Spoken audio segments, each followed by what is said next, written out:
हरे कृष्णा। आमलकी एकादशी का व्रत अत्यंत श्रेष्ठ है।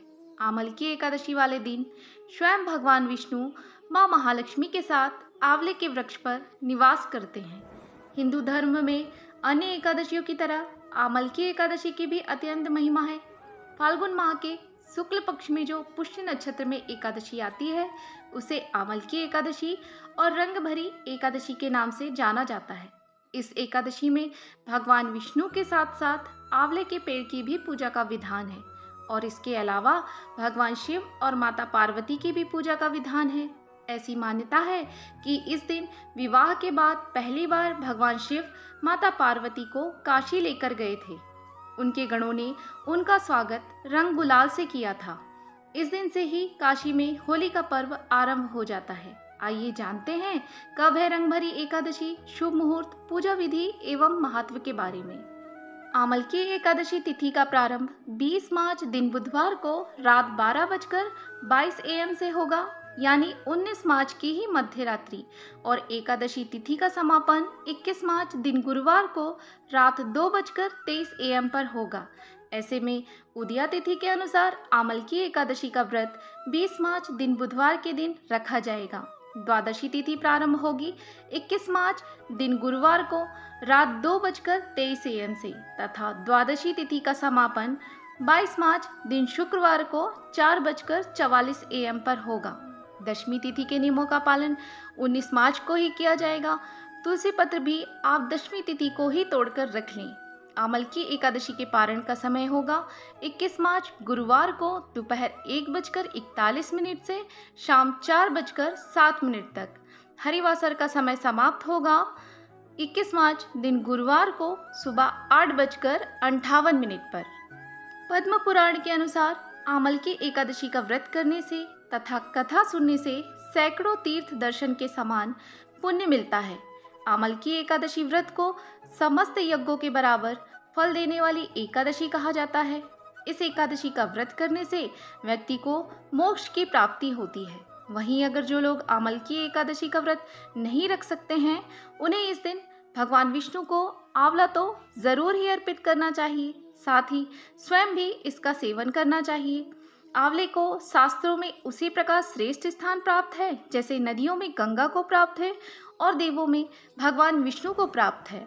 भगवान विष्णु ने जब सृष्टि की रचना के लिए ब्रह्मा जी को जन्म दिया, उसी समय उन्होंने आंवले के वृक्ष को भी जन्म दिया। भगवान विष्णु ने कहा, जो प्राणी स्वर्ग और मोक्ष की प्राप्ति की कामना रखते हैं उनके लिए फाल्गुन शुक्ल पक्ष में पुष्य नक्षत्र में जो एकादशी आती है उसका व्रत करना श्रेष्ठ होगा। आमलकी एकादशी का व्रत करने से समस्त देवी देवताओं का आशीर्वाद प्राप्त होने के साथ साथ भगवान विष्णु की कृपा सदैव बनी रहती है। आमलकी एकादशी में आंवले का विशेष महत्व माना जाता है। इस दिन पूजन से लेकर भोजन तक हर कार्य में आंवले का प्रयोग होता है। इस दिन उपवास रखने वाले भक्तों को संकल्प लेकर उपवास प्रारंभ करना चाहिए। दिन भर उपवास रखना चाहिए एवं भगवान श्री हरि की पूजा पीले फूल, पीले फल, पीले चंदन और तुलसी पत्र से करनी चाहिए। इसके बाद घी का दीपक प्रज्वलित कर विष्णु सहस्त्र नाम, विष्णु चालीसा और आमलकी एकादशी व्रत कथा का पठन या श्रवण करना चाहिए। इसके बाद आंवले के वृक्ष के नीचे नवरत्न युक्त कलश स्थापित करें। आंवले के वृक्ष की धूप, दीप, चंदन, रोली, पुष्प और अक्षत से पूजा करनी चाहिए। अगर आंवले का वृक्ष नहीं है तो आप इस दिन आंवले का फल तुलसी पत्र सहित भगवान विष्णु को प्रसाद के रूप में अर्पित करें। अगले दिन यानी द्वादशी के दिन स्नान कर भगवान विष्णु की पूजा करें।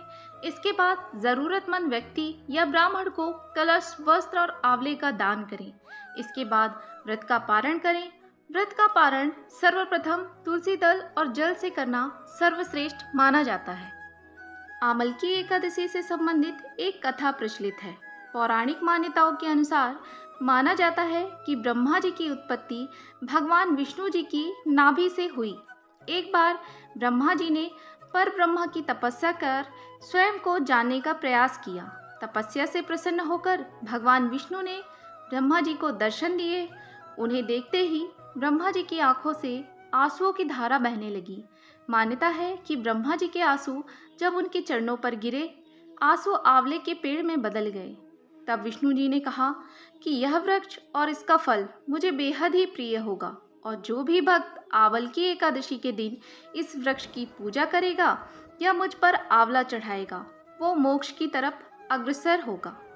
ये थी आंवला एकादशी से संबंधित जानकारी। यदि आपको वीडियो अच्छी लगी हो तो वीडियो को लाइक करके चैनल को ज़रूर सब्सक्राइब कर लीजिएगा। जय श्री हरि विष्णु। राधे राधे।